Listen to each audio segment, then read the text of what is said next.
Good evening. Welcome, everybody. My pleasure to introduce Enric Ruiz-Geli, principal of the firm Cloud9, Barcelona, US. Clearly, I'm not sure what's going to happen here tonight, but it's not going to be conventional. And I start to think, what is the proper way to introduce somebody like Enric?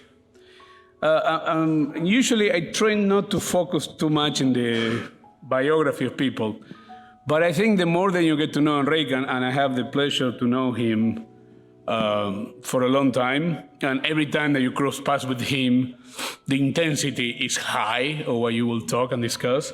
And I think the root of all the things is he's half Catalan and half Andalus. And for those of you who don't know Spain, this is a very explosive combo. Because you have all the rational pragmatism and energy and precision of the Catalan culture with all the romantic, beautiful insanity of Andalusia, the south. I think there is something about that.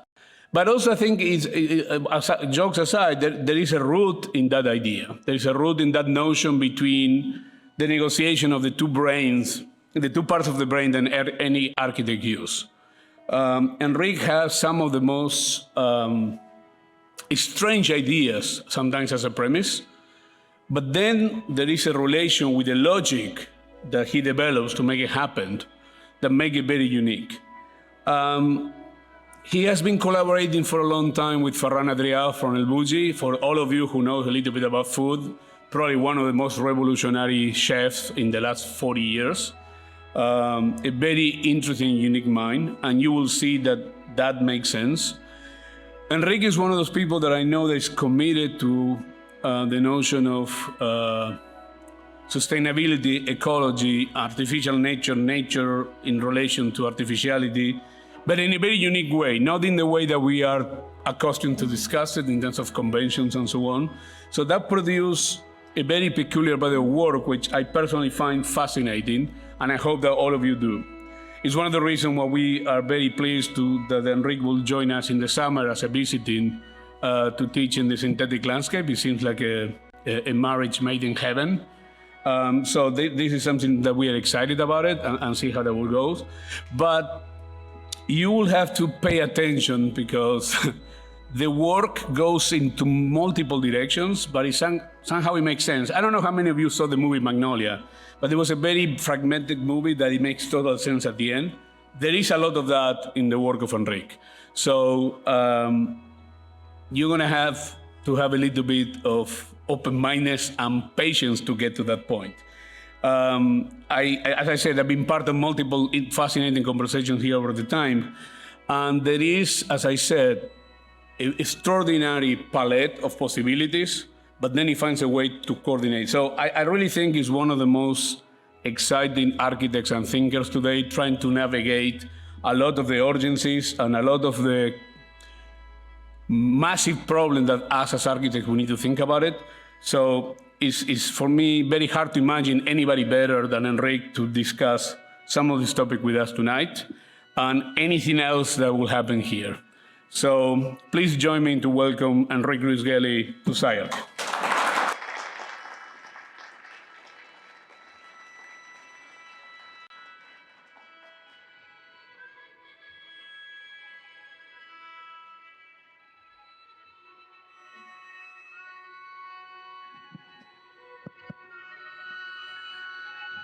Hello. Last night we were boom, boom, boom, boom, boom, boom, boom, boom, boom, boom with Depeche Mode. What a night. Rob.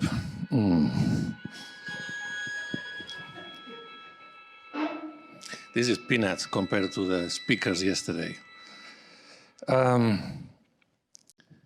Yes, it's incredible. Last time I was here, there was no wall. There was an empty building all the way down. And Hernán told me it's about growth of the school. So, yeah. It's home. It is home. So I have prepared a few words to start with. Thank you.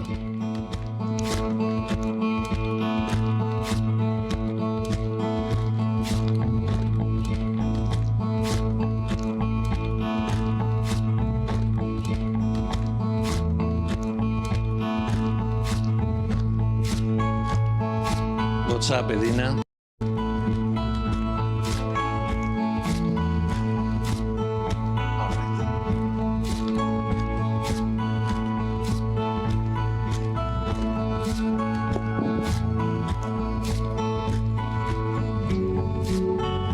Bisons, Montana.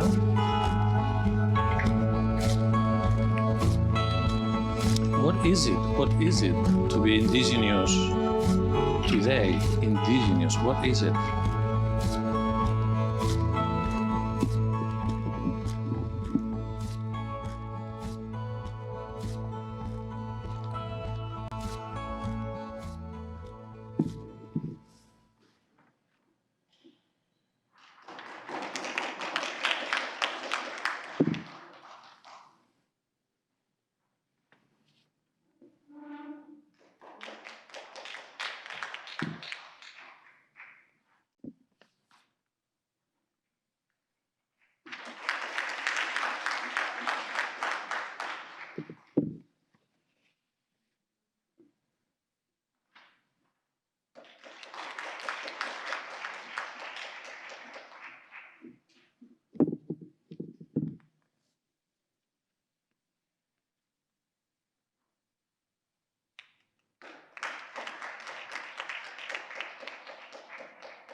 Thank you, Edina. Thank you. Lots of love. Actress, Edina, actress from Budapest. My client in the Malibu house, sorry. Woo. So are we one? Are we all in this liquid, in this kind of Bauman liquid? Private schools, public schools, LA, rural, urban, Barcelona, Mediterranean. Is it about geopolitics or is it about biosphere politics where we are one? So the question is, what's your attitude if we are one? I love to understand this idea of a positive virus, like Edward. One could say, you know, in Cloud9 we do models of movies at scale, the colors of the houses. But one could say, this is SCI-Arc and this is LA. One could see Greg designing robots in Boston. One could see Cloud9 in Barcelona. One could see, when SCI-Arc started with the founding members. And one could see music, and one could see Tim Burton and Disney. So we need the system, and we are hacking in a positive way the system. Yes? But Spain took it very serious, Truman Show movie, and we built it for our tourists. Those are the villas we are building, from the front, from the back, from the right, and from the left. These are 2 years old, this kind of Flintstones architecture. The same client who has this Flintstones architecture has a speedy boat of fiberglass. So probably the clients are great, but maybe the architecture in the background isn't. What is it? So we started Villa Nurbs doing experiments about melting of ice. And we call it Villa Nurbs because everybody deserves a villa, and Nurbs, and here it is. And this is the model with 3D print 2006. It's part of the collection. And I'm so happy, Greg, you are here in this precise moment. Your support was really something for us, seriously. So you get the timber parametric design, and then you go for the wooden work. We were so happy when we got here that we celebrate. I think it was like a bigger celebration, you know, like, yeah! So why don't we celebrate during the process instead of at the end? So the layers started to emerge, and then the idea of a cloud came. The section indicates a house that has a day, night, and a winter house, and a summer house, and day and night, and thermal and performance are operating as a section. We started to 3D print and build some chemistry in our concrete. I was shooting concrete here one night. So the making, about makers. And it's not about a modern architecture where you break structure, skin, skeleton, and energy, but rather all into one body, like our muscles and our veins, they're all together. So the tension that is implied comes from engineering. So these are post-tense structure using bridges, bringing this into our homes.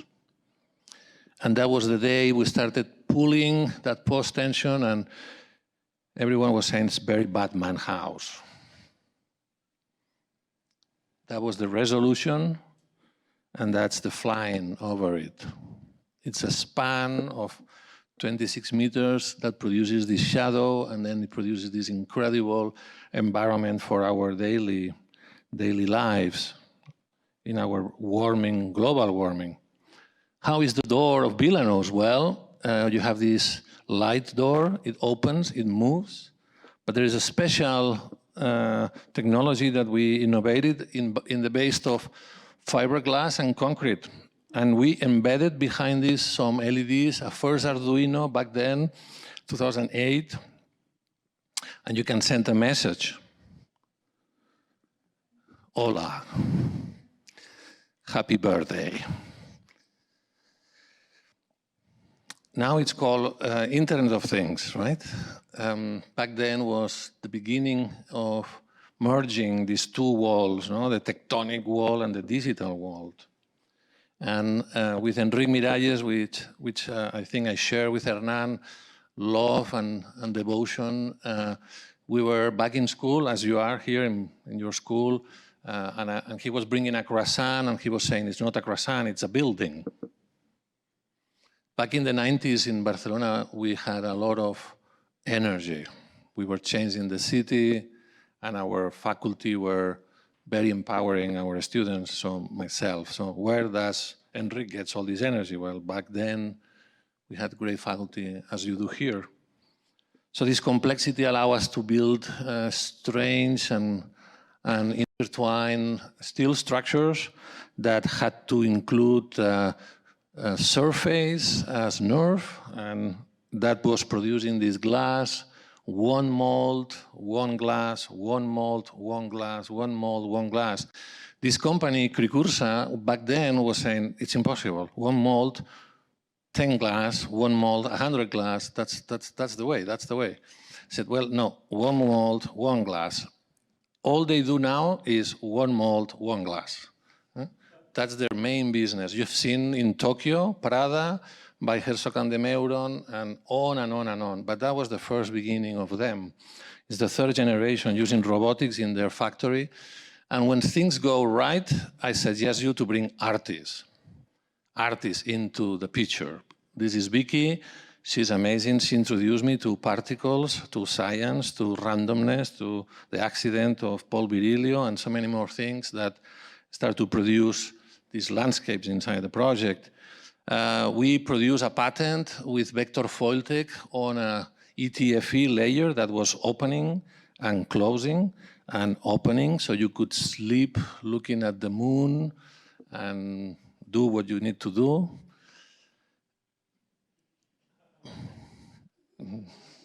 Love, but you can also close it. And that patent later on was applied in Media-ICT building. So what about textiles? You know, we move from stage design and into architecture both ways. So it's about textiles. So we are wrapping the building with this incredible textile. And at the same time, you know, glass is very difficult to get glass straight. In fact, glass operates as a liquid and it produces incredible organic shapes and it's fantastic. And out of that, you get this surface. And then, because of the Mediterranean condition, we wanted to have ceramics, but black ceramics looking south. So that's really, really hot, as LA probably is. So it produces this thermal and chimney because of the temperature. It allows us to dream about a poetic, again, indigenous idea of the way leaves carry water from leaf to leaf to leaf. So they're all leaves, and the leaf carries water to the next leaf, to the next leaf. And they're all, so again, no, here Cumeya back in 2008, again, one mold, 200 pieces. Well, no, one mold, one piece. And we had to send the molds to them, and this allows us to have this all the same, not the same. All the same, but not the same. Not the same. But the same, but not the same. So industry is ready, and I think pioneers who have been pushing this for many years, again, in a successful moment, bring an artist. This is Frederica Matt doing one landscape at every ceramic, and I know you are great. I think I've seen some incredible ceramics here in the back. So ceramics are very rooted, are very therapeutical, are very hands-on, are extremely positive for our mental health. And that's the patent we also did about a mesh in our body. No, you have a skin. Well, people call it skin, but they screw the skin. Well, if it's screw, it's not a skin. Skin like this has a different move. So the cables do move differently to the weight, to the load, to the temperature, and that's how we got to the monster. This is south. You can see, and the randomness and the madness Hernán was mentioning, the artist told me, are you sure you want me to do this? Chloe looks to me, full attack. Full attack. So yes, so that's what he did. You see, here you can see the different landscapes and layers and yeah. Well, architecture can be the platform of contemporary art. We can really be the landscape for this research. So one more layer, then the ETFE arrives, and then that's south, but now we need to look at north. So in north, we were looking at Corian as a material because of the idea of the translucency. It allows us to do parametric design. They're all the same, but not the same. The same, but not the same.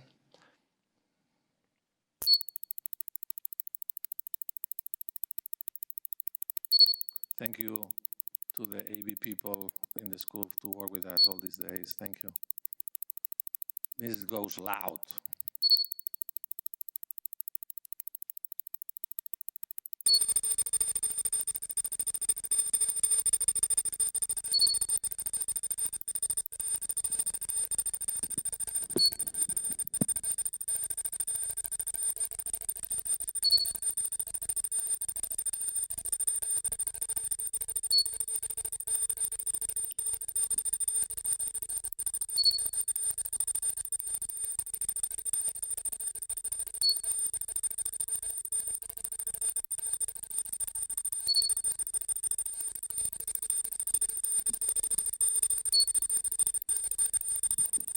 Music is Ryoji Ikeda.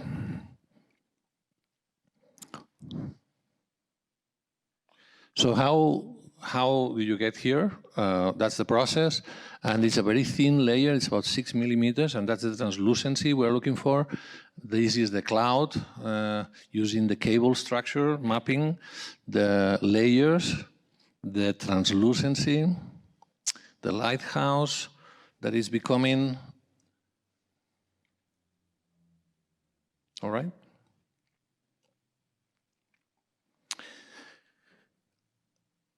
A lot of neighbors started to say, we didn't know there is a future to architecture. And I have to say that after this has been finished, they live for, I think, the last 5 summers. Emilio and Antolina, best of my best clients, so impressive, the relationship with them. But there's been, we've seen some demolition going on and a lot of requests to Cloud9 to do more and more of this. So it is now the time to other generations to move on and have their dream. What is their cloud? Empuriabrava is one of the best places in the world to jump. So if there's any jumper here in the room, you'll get to see the place.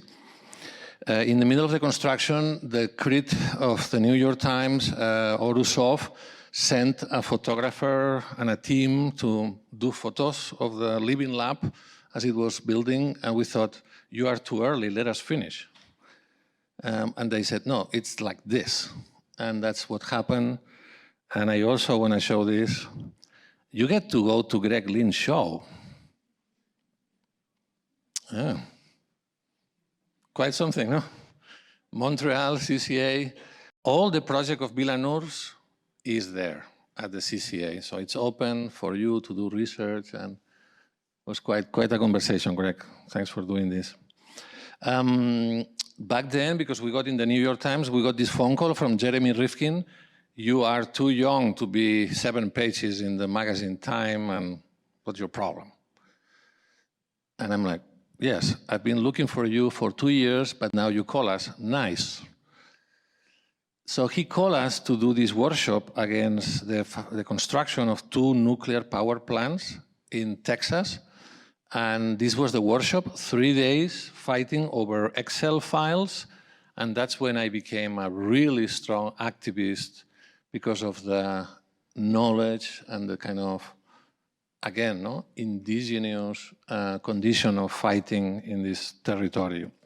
The first fight was Houston. We've done many other master plans around the world with this team and working with hydrogen and so on.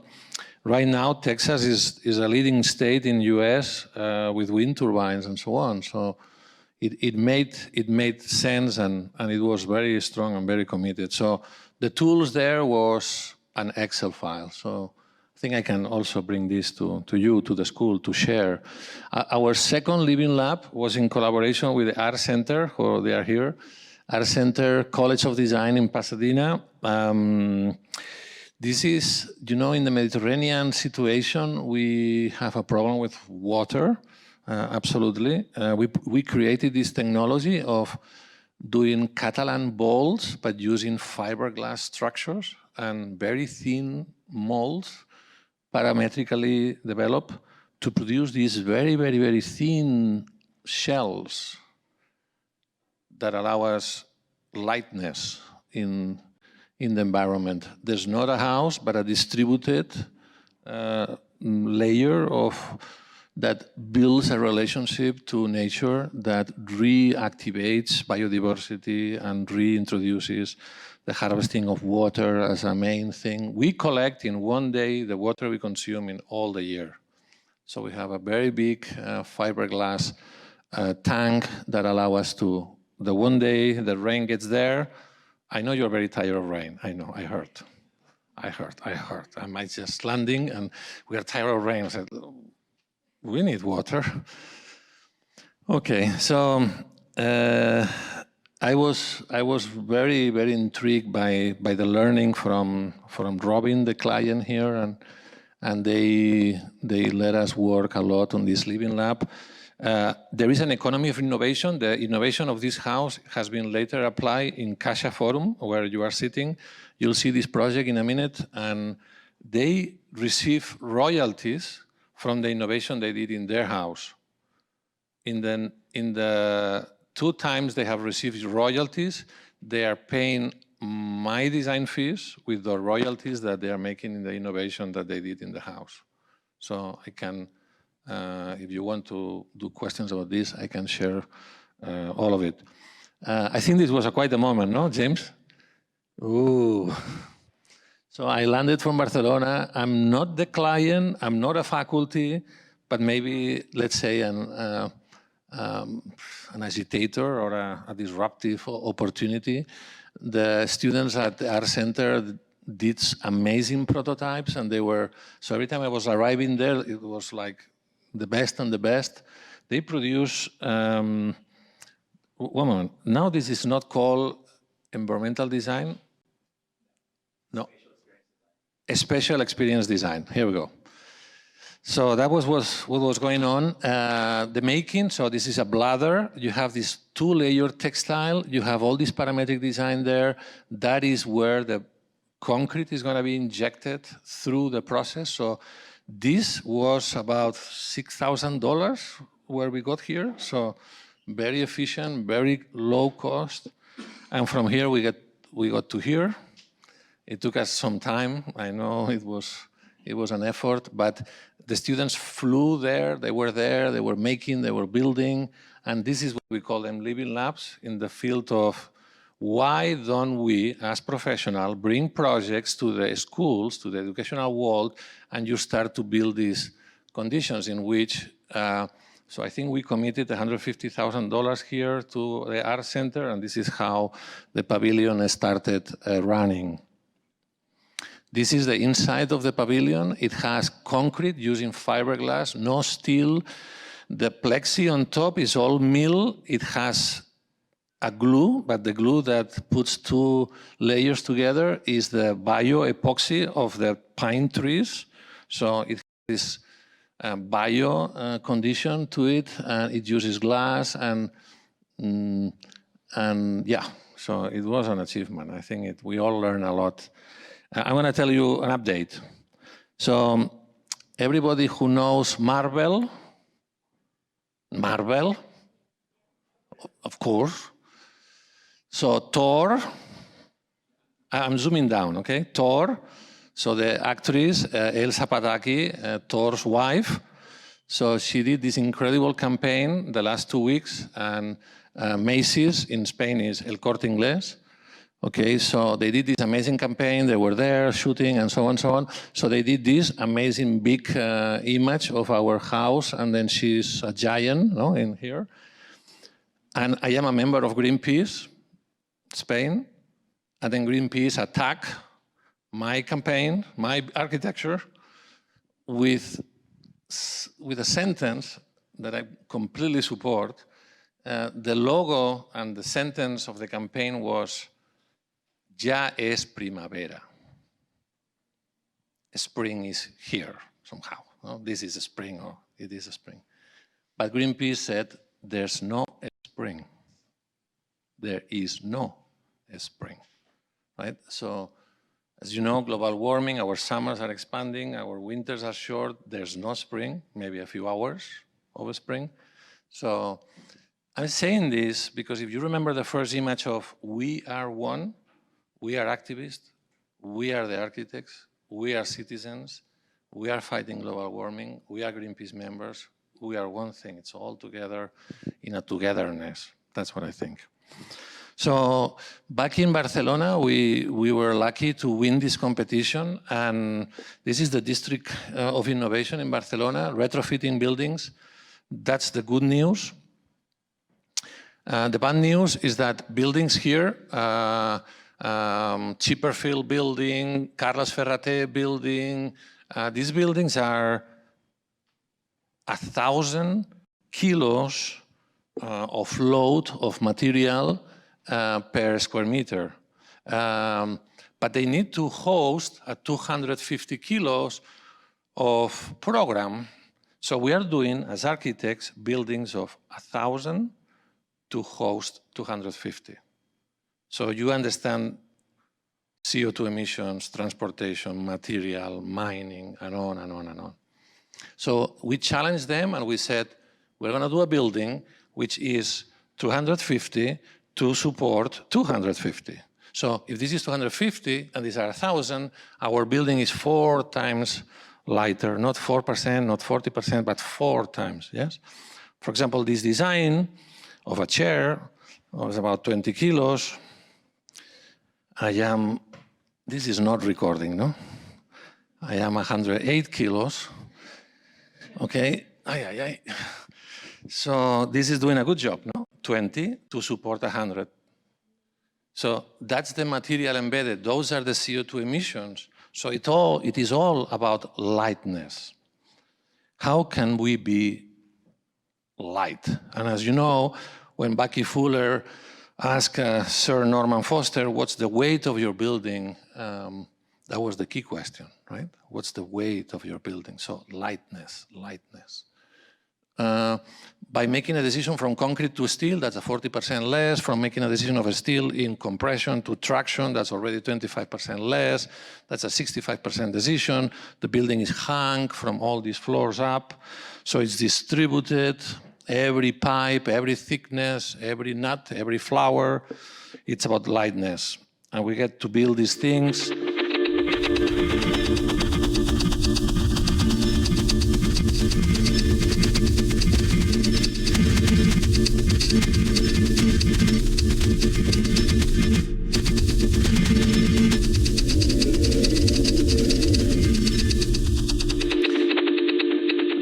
As a professional architect, we are sending emails of the flowers as a cut file to the machine. We are not giving the plans to the client and to the builder and to the engineers and to the We are directly sending, and you understand the responsibility that my office takes by making the structure directly to those machines, yeah? As you see the thickness, you can see the 18 different thickness, 18 different diameters, thin and thin and thin. At this point, we decided to invest $80,000 in the engineering of lightness towards the $320,000 that we were reducing load in terms of steel. So where do we want our monies? In knowledge, in design, in our fees. Yes, do we want our design fees high? Excuse me? That's a big yes, no? Are we Friday or what's going on? Do you guys need coffee? What's your problem? I mean, that was a big yes. Oh, are you all in the steel business? Did I miss it? Oh, how many of you are in the steel business? Well, tonight is not your night. So can we go light? And can we even produce the light we consume?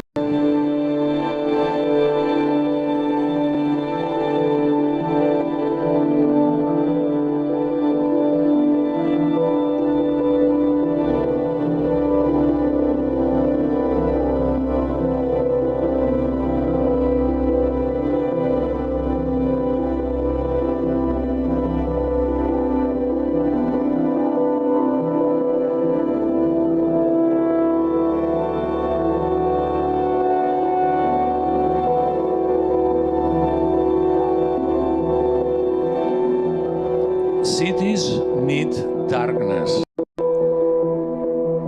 Neighbors need darkness.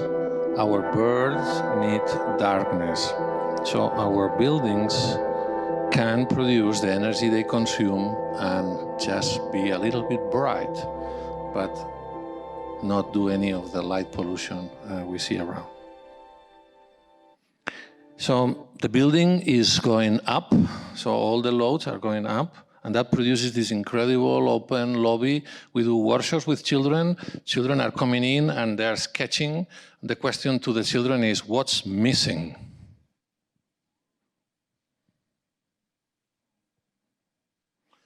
And one would say, well, if these children are 14 years old, like they're in 8th grade, one would say, what's missing? Basketball, yes, soccer, what's missing? PlayStation missing, that's missing for sure. What else is missing, yes? Well, 80% of those kids, 14 years old, are saying columns. Okay, good news, we have smart children, really smart children. And the bad news, we are building what they're learning. So take this seriously, because it is our responsibility. What they see is what they learn. Architecture is a very powerful platform of education to learn with, from, in it. Yeah, we'll never forget these kids. It's about energy. This is our building. This is Gaudí. Gaudí operates, no? One energy diagram all over, but obviously it's a manifesto, no? North, west, east, south could have different technologies. We would like to imagine a double skin that operates between the cushions and the glass, and that starts to produce a way in which they open and close.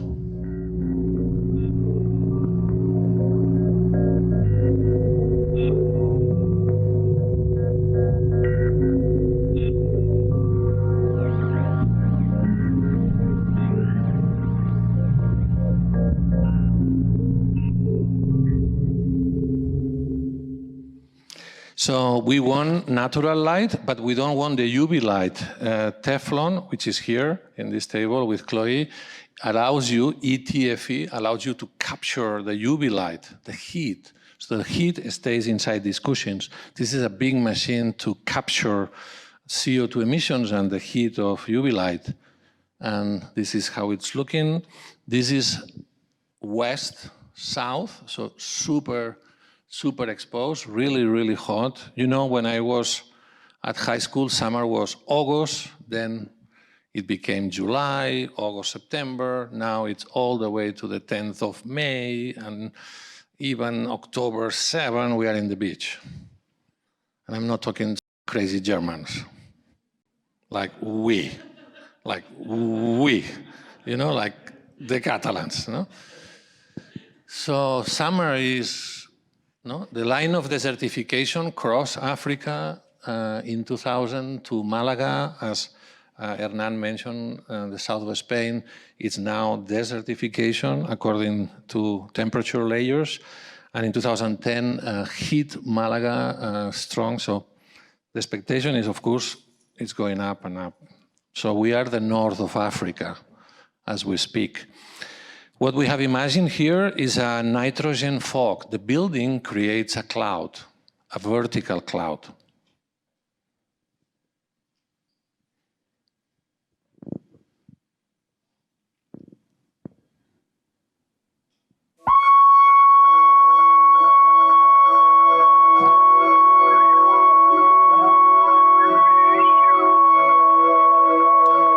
You see the shadow here?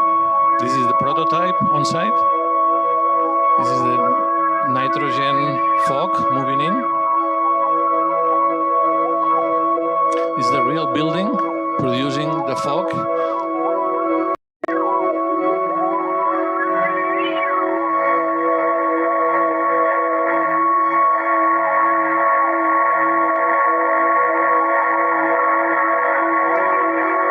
It takes 30 minutes to get from transparent to translucent.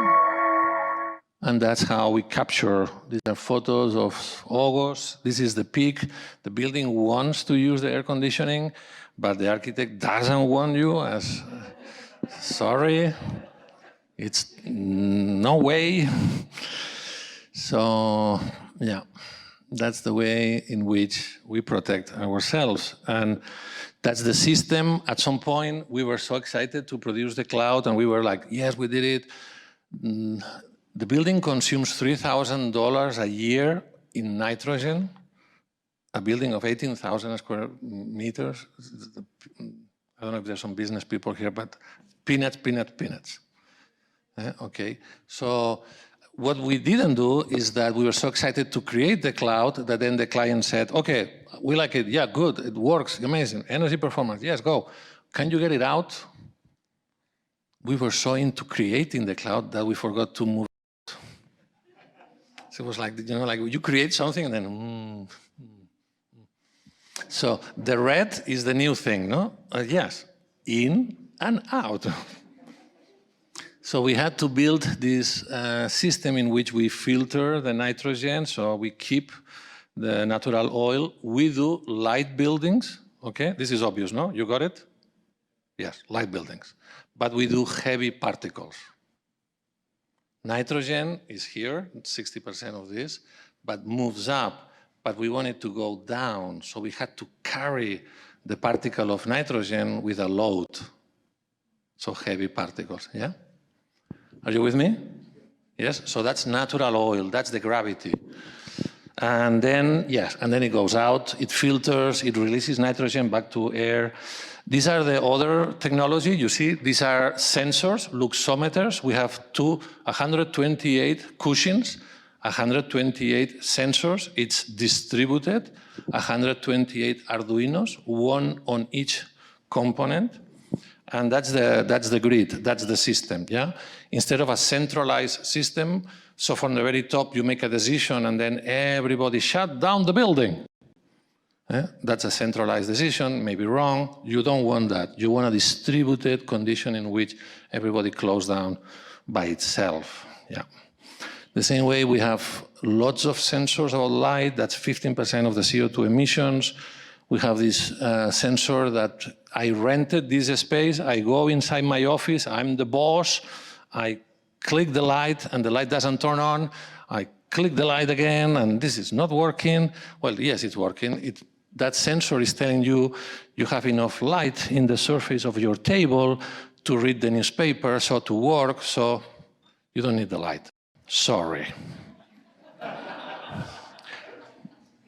And you are the boss.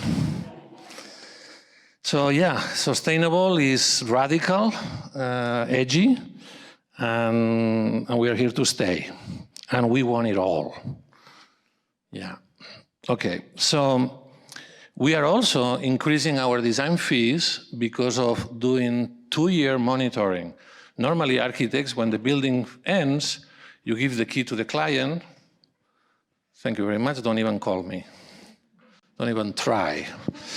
I'm not accessible, it's over. Why do you want to do that? If your building is so performative and so amazing, why do you want to go? You want to stay and enjoy success, right? So that's what they pay us. They pay us to be 2 years there monitoring performance. That's how we get back to the system, and then we are, you know, yes, actually to do net zero buildings, you have to know about green roofs and nitrogen and Arduinos and light sensors and hydrogen fuel cells and birds and migration patterns and solar photovoltaic and geothermal. The building sends water to the sea in front of Barcelona, and when the water comes back and you are not using the air conditioning, but you are getting just a little breeze of cold air, just a little bit, then you go out the terrace and then you say, thank you, sea, thank you. That's the empathy. That's what roots us. That's the indigenous, let's say, of it. I do lectures and some people still say, nice render. What just happened? What's fake is me 7 times here, my mother 10 times, my children 7, you know, this is fake. I mean, come on, you can see this. But it's built, very built. And again, no, the same way I was so really looking backwards to be a Gregling show, look what happens to our buildings. This is Kuwait. Remember I was telling you that architecture somehow is a powerful engine to education? This is Kuwait, this is a high school. And we got this photo from an architect in Kuwait. So first reaction, in the office, who sent the plans? Sorry? They're like, what just happened? So I took a plane immediately to go, and I met with them, and they said, yeah, we took the plans, and they're online, you know? Everything is shared. I was like, this is a high school in Kuwait. Kuwait, like, what? But we changed the structure because it's a timber structure, much better. You got my attention.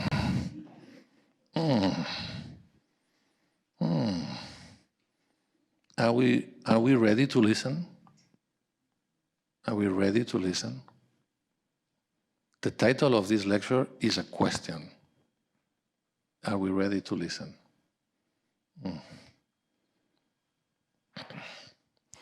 We got the best building of the world, you know?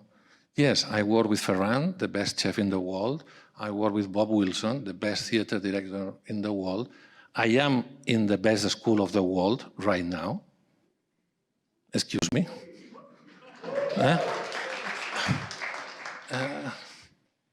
What's happening? Yes, and then 2011. How many net zero buildings have you been in?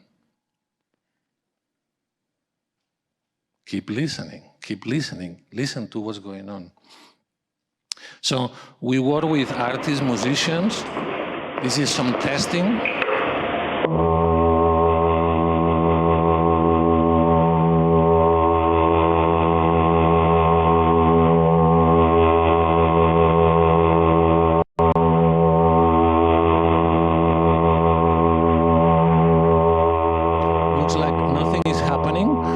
Something is happening, but nothing is happening, but something is happening.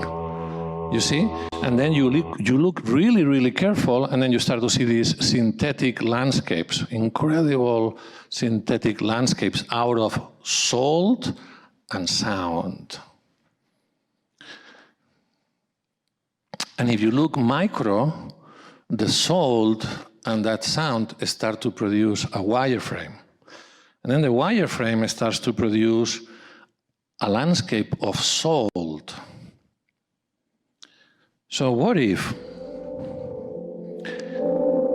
our bodies breathe?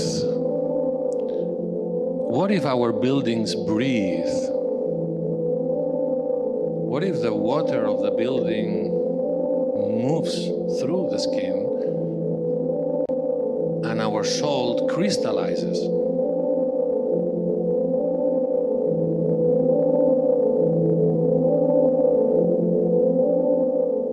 What if? You need a prototype, you need a mock-up, you need a component that can do this, and then you test at some of the amazing studios you have here. I've seen some of these incredible models with flow today. Wow.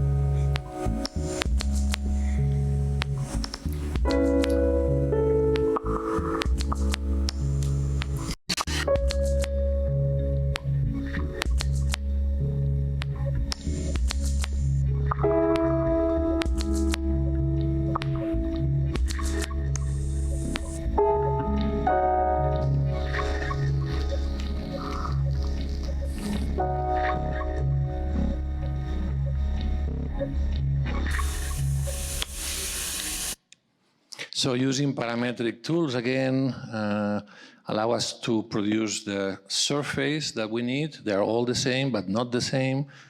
And this starts to become extremely light fiberglass layer using high density styropor, which allow us to produce the skin that we are looking for. Again, lightness. We use the water of the river of Zaragoza. We take salt into that water. If we are light, then the structure is extremely thin. This is a big dome. This is a 40-meter diameter dome. And you can see the thickness of these beams and pipes. They're like this. This is steel. It was up in a week. Let's go.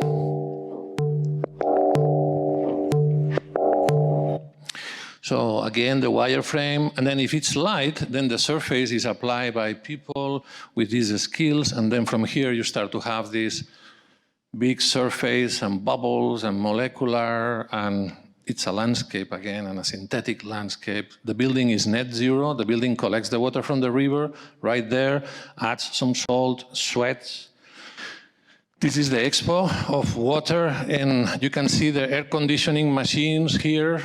Air conditioning machines, air conditioning machines, air conditioning machines, air conditioning machines, air conditioning machines, and boxes and boxes and boxes and boxes and boxes. So a building with no air conditioning. Let's go.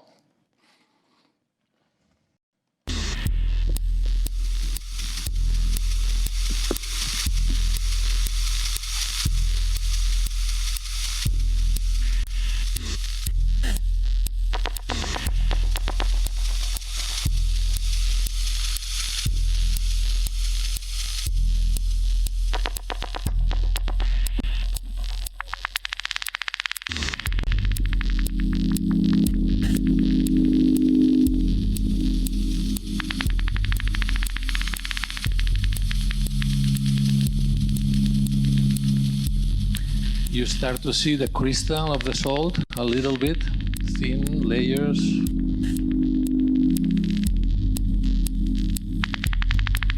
And thicker layers, and thicker layers. Yeah.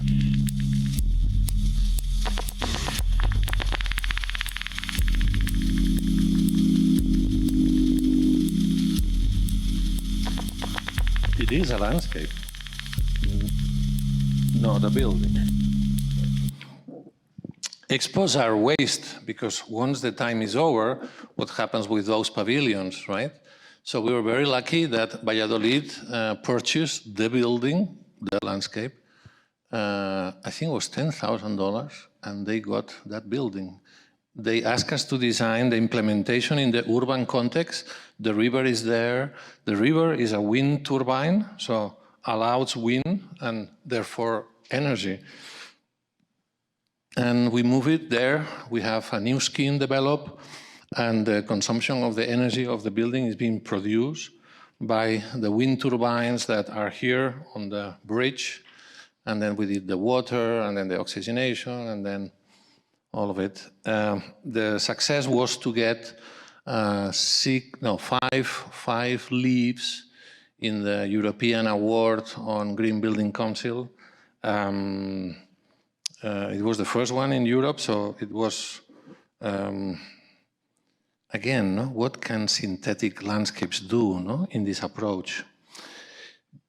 Talking about indigenous, this is San Sebastian in the Basque Country. It's all about sea and the salt and the understanding of the cuisine.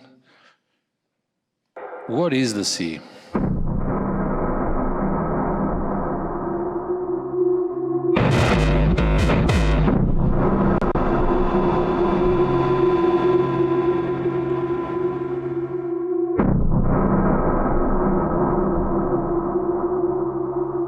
Can we do waves?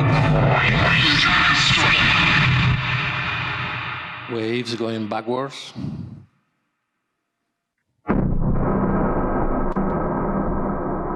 Waves inside waves.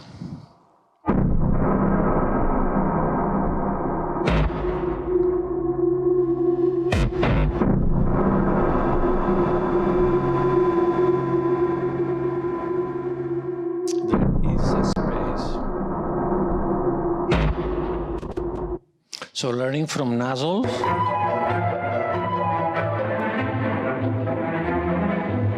moving into a fiberglass structure, using Arduinos, again, nozzles, and in understanding that there is a dialogue of architecture between Cursal by Rafael Moneo architecture and this wave inside waves. So can we have a wave inside waves? What is a wave inside waves? What is it? What is it?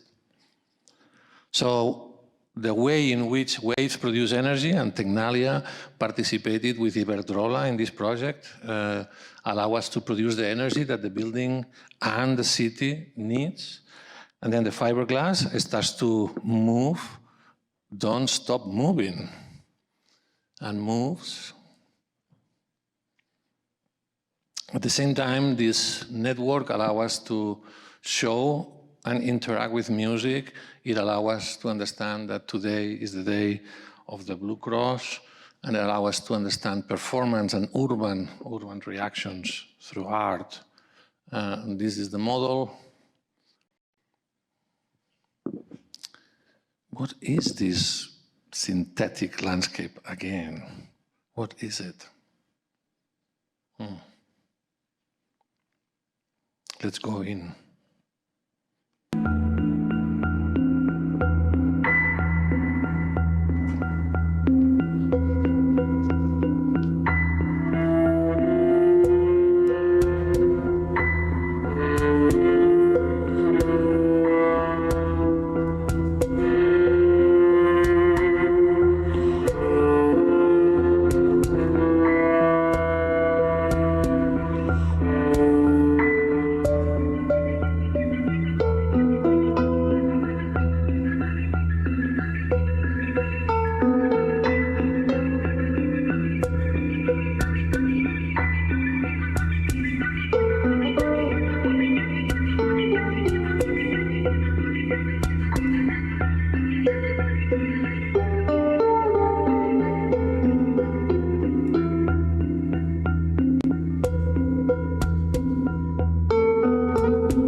Music by Alberto Iglesias. You know his work in many of the Almodóvar movies.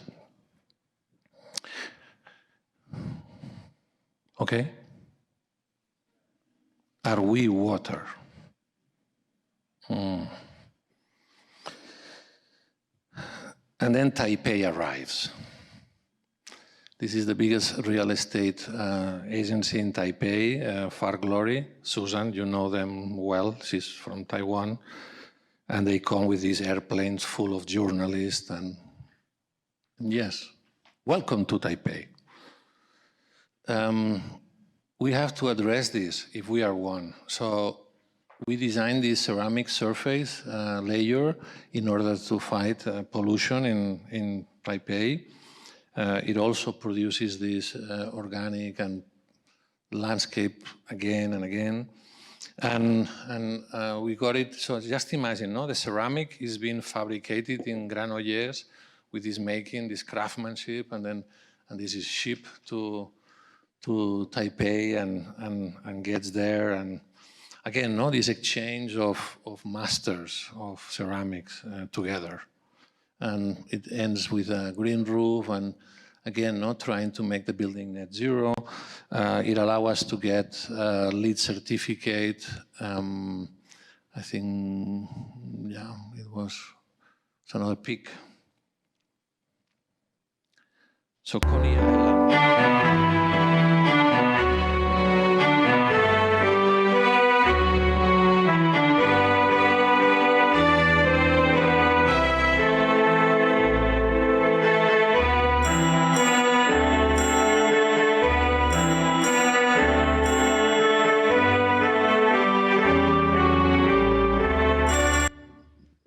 we won this Coney Island competition. I think this movie was important for... I'm going to show you here the model. I was asked to do a lecture, but we brought models. You know, it's part of when you travel, no? Here, this is, I don't know, here, have a look. So we work with Fray Otto. He discussed with us whether it's a mesh or a web.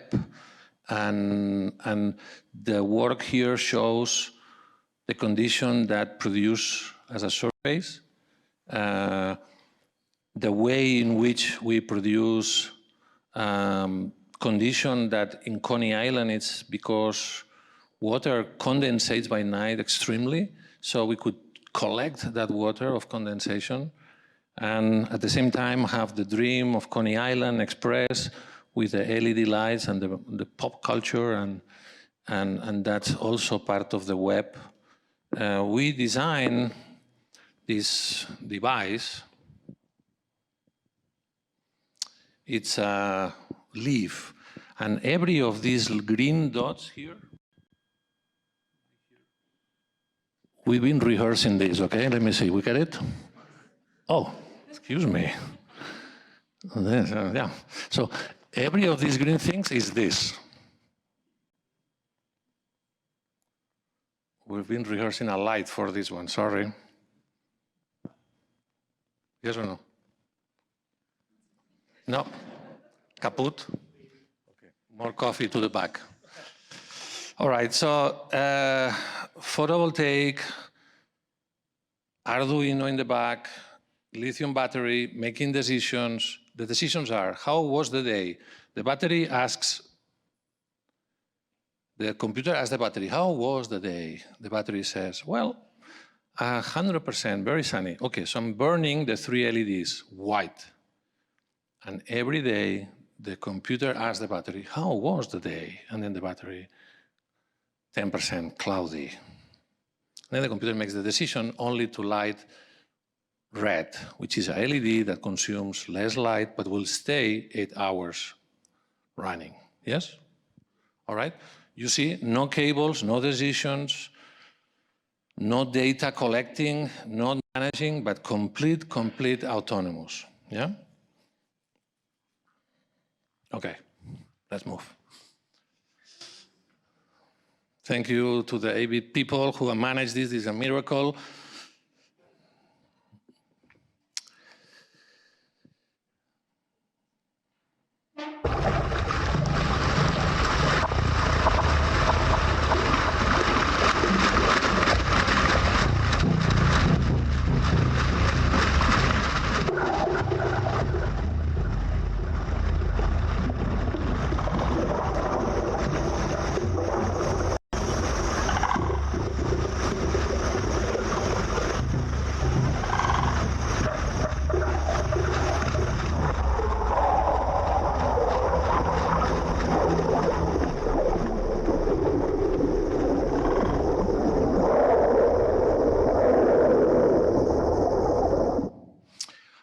Moving quick to our next project, which is the museum in CaixaForum, Valencia. We got this invitation. The invitation had 2 challenges. One, that Caixa is a bank. 2, that it's inside the Calatrava building. 2 challenges, yes? Big challenges. So we decided to move forward. It is going to be our role to retrofit and reactivate and, let's say, kind of work on existing buildings and conditions like the Agora. And I was there for 5 hours. It was this empty building, and I was able to kind of imagine something that is, okay, there's a door, the door opens, a cloud comes in, the cloud starts to rain, and then there's a forest, and then all the life that was not inside this structure, and then the kind of a sketchy early drawings out of this, and then the cloud is there suspended, and then you build a big team of, that's the pot of knowledge that we have. So I think this is part of being an educator where we are here. These are El Bulli Foundation and Caixa Foundation, and the way in which this activates makers that go from robotic computation, to making, to ceramists, to cupboard, to artists and entertainment people like Pera and Tomato from London as well. So there is this layer of makers to produce this building, this counter-attack to the dead and devastated 120 million euros building of Calatrava, empty of no program, no use for the past 9 years. So it is about bringing biodiversity and this landscape. So we won because of this video. Every architect was proposing a building inside the building, and we were proposing a landscape inside the building because there is a building.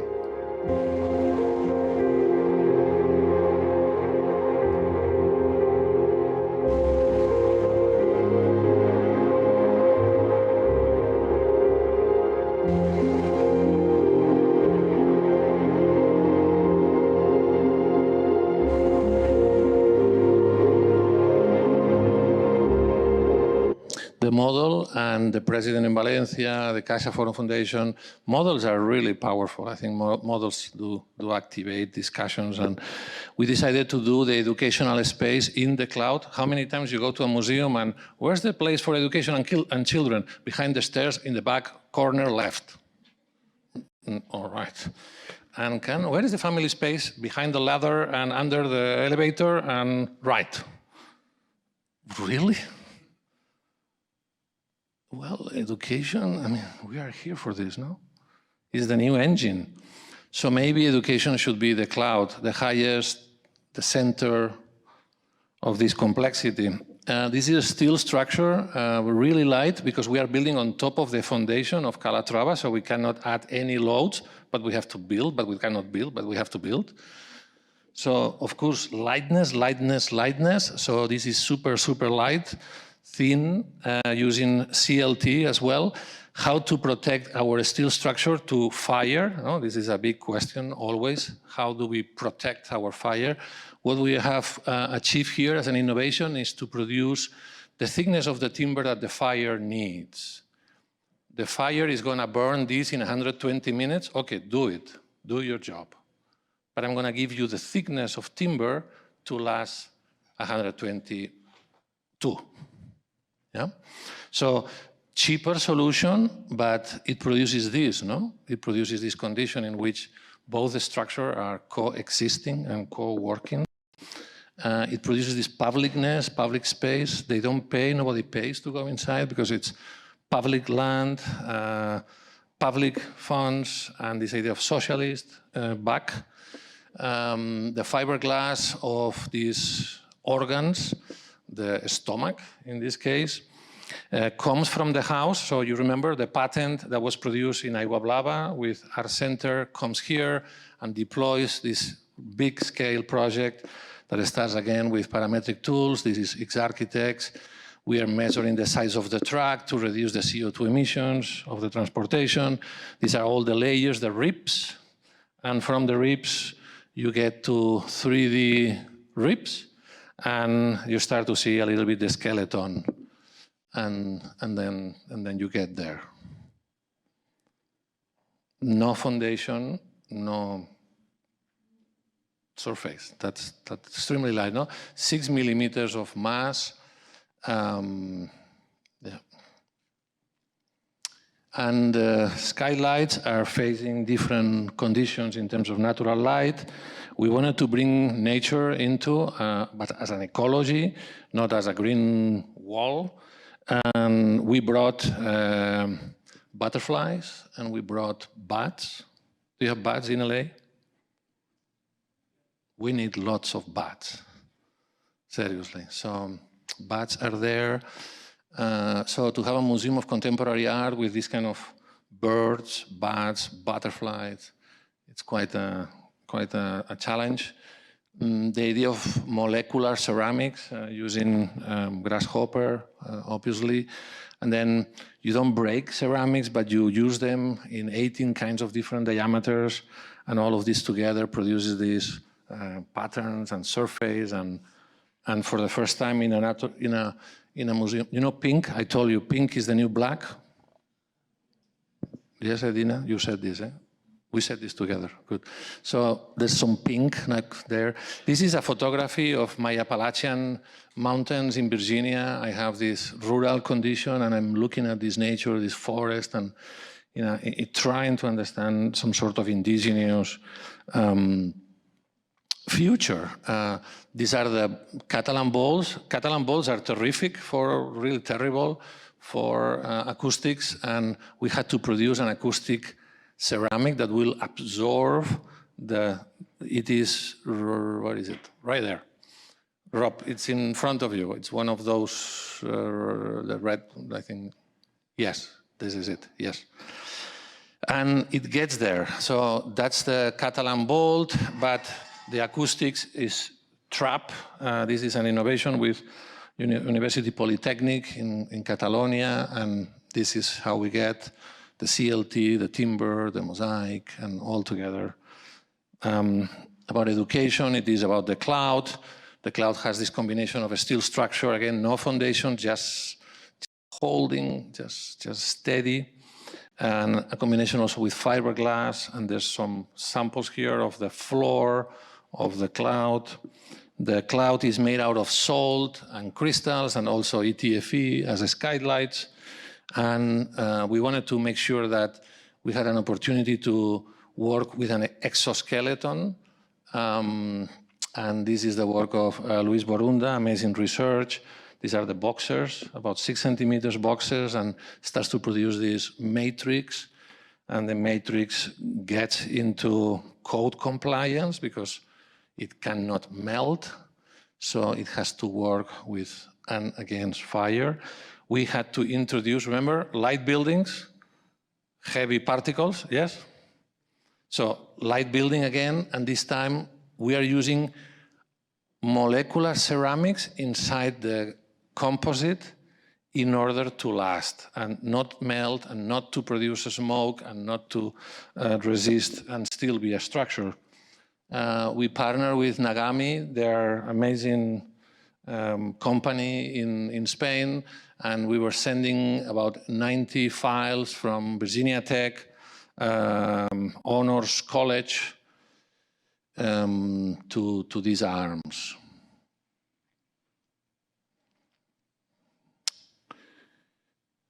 So the salt of the Mediterranean, the broken glass of other construction and recycling, the oil, molecular paint using oil, and our olive trees, and this exoskeleton. You don't know what it is to build during COVID. You don't know. You have no idea. I was in Washington, you know, happy, Zoom. I had these colors, no, in my screen, like pixels, no, yellow pixels moving. And for 2.5 years, they were moving, but I could not take it anymore. I could not take it anymore. So I was able to, when nobody could come back to the United States, I was able to leave the United States and be in Valencia. I had a 50 people only access back to the United States because of some friends in the embassy in London. Yeah. So I had to be with them. It was not possible to be just the director of something that every day 15 people were getting sick. So there were people living in their houses with a plastic wall and a little window and giving food to his wife through the window for a year. To make sure that he was not going to get COVID, that he could do his job on site. So you have to, I mean, I think in LA was terrible too, but Valencia was very tough. So I want this lecture to really open the homage to the workers and the people there as a heavy-duty team, from the engineering to the project management to the other architects and robotics, and Mila, the head office of Cloud9 there, and everybody was risking their lives day by day, day by day. So do an applause for them, seriously. Let's go, let's go.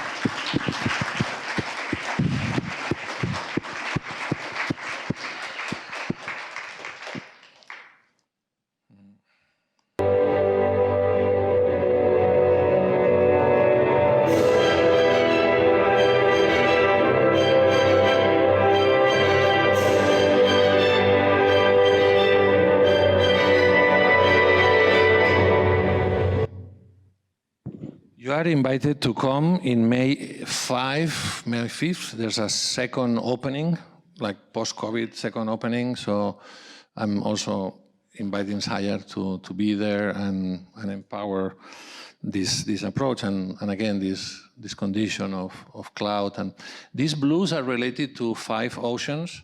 We have the Bullis that are mapped by weather channel.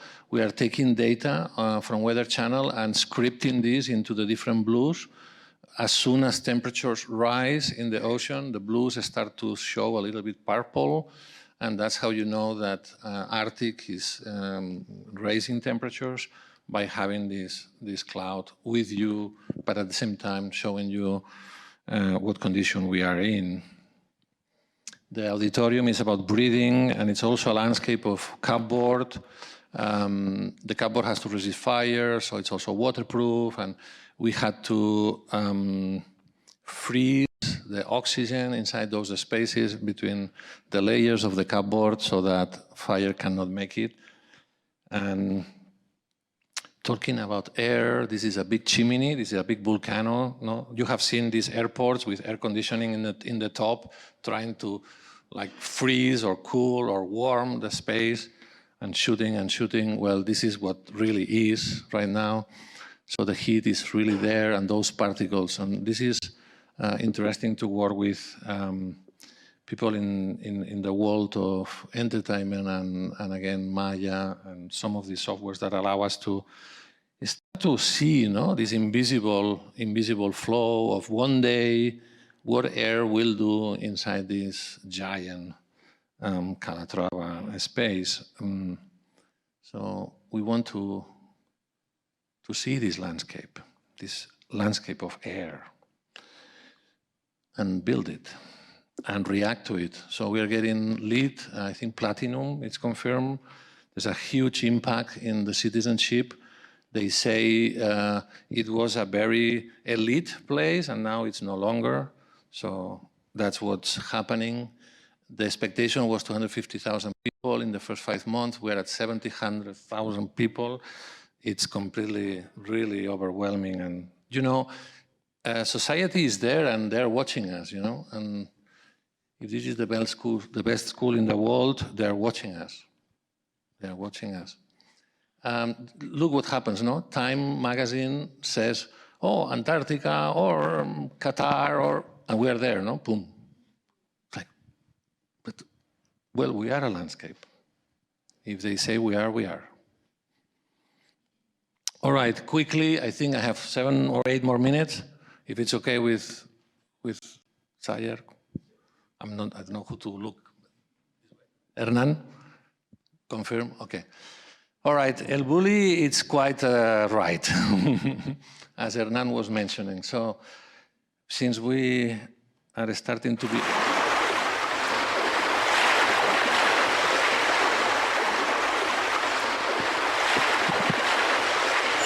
Lo más importante es que nosotros seamos felices. Si somos felices nosotros, se transmite a la gente, ¿no?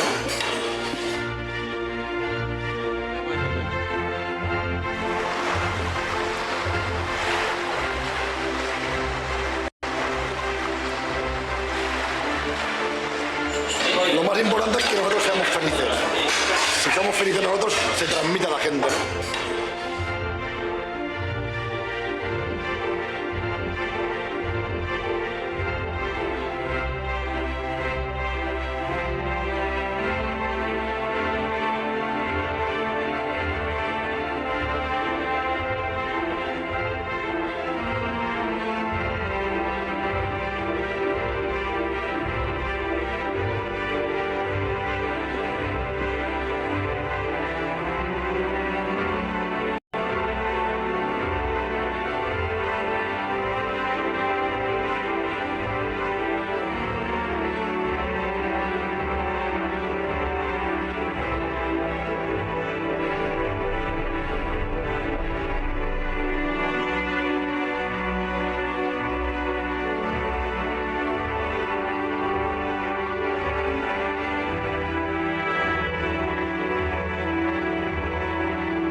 We are good friends.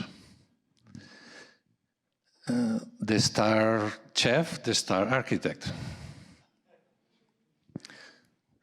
Maybe this technology is the star, because it turns this reality into this other reality. And then from here, you have about 6 million dots of information in one file. So that romantic landscape becomes an instrumental, becomes a new nature, becomes a something to work with. And this starts to become about humidity, salinity, CO2 emissions, geothermal, etc. And in fact, you can produce a section.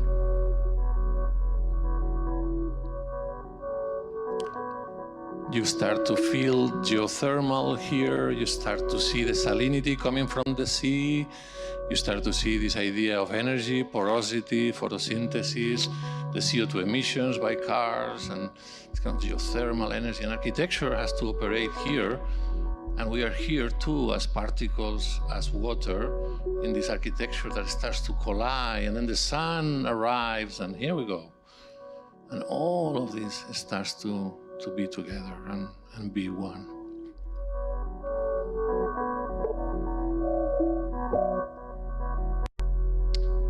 Again, this synthetic landscape condition, performance, very performance, time as an input.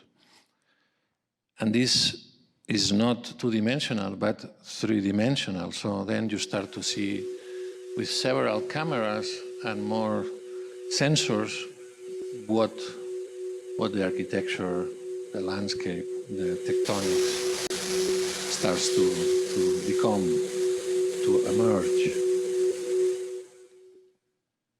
And we are also retrofitting the old building from energy performance and thermal and so on. We got to here where we got the permit to build. It's a national park, so you're not supposed to build in a national park, but we got this exception because we are retrofitting an existing, but also able to build. But we have to produce more biodiversity and so on. So from there, we started to build very, very light steel structures coming from roads and boats, and all of this was starting to be. One of the spaces is called brainstorming.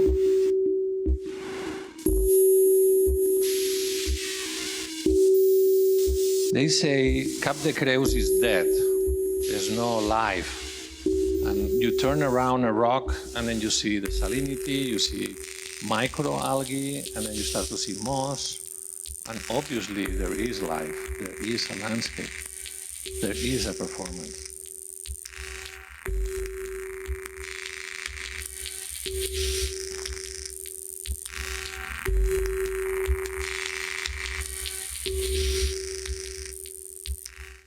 And from here, we bring again this technology that allow us to map and produce and content. And what I would like to say here, Hernán, you know this, that the relationship with Hernán is 11 years talking and people were saying, you pay to be with him, right?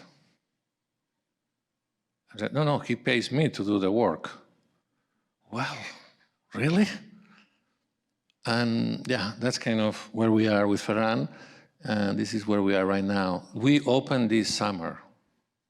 Okay, so this summer becomes a museum, a lab, a workshop space, a restaurant, and it's all happening. These are the Comella ceramics, and I wanted to show you just a little bit so that you start to imagine what sort of relationships are happening in a Mediterranean condition where salinity and microalgae and sea, they cook with seawater, you know, there is all this molecular condition. So we are bringing Tecnalia, and they're working on molecular microalgae again, and these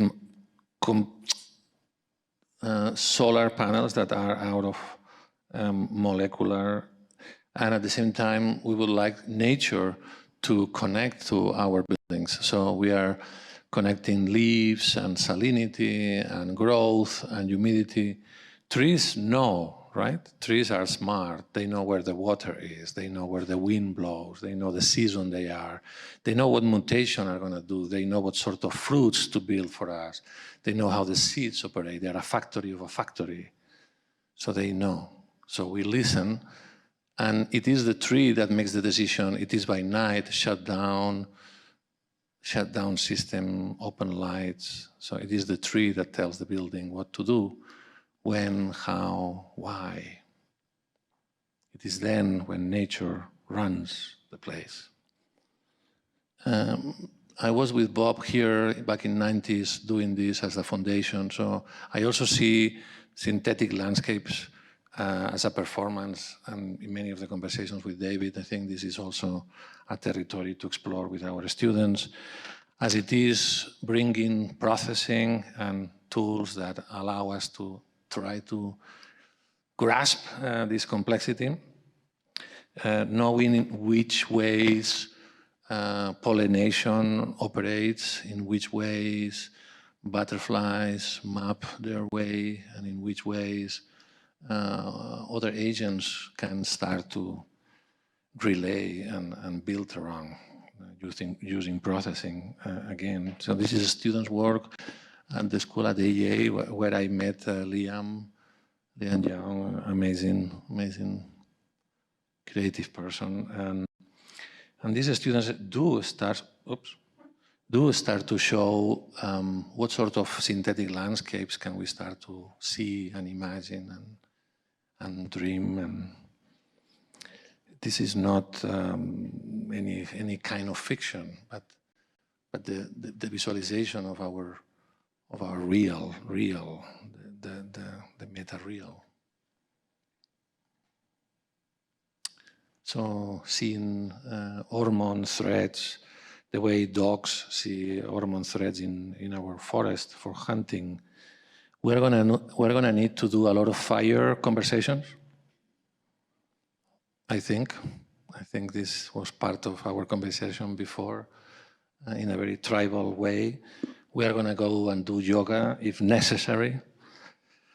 And we are going to have students at the EA that were building these cocoons, and we were doing performance inside these cocoons to understand. And we have students at Virginia Tech designing clothes, like the one there. And this one is for Archie of Play Lab to say thank you. And we do have to start to activate deep-rooted cultures. Raminia, she travels with these clothes. She cannot go anywhere without these clothes. So she keeps these clothes close to her. It's her life. So let's celebrate that. And let's celebrate that maybe, as Matthew puts it, this is a student's work, as he puts it, we will go back to the promised land of this indigenous condition, and he imagines balloons and so on.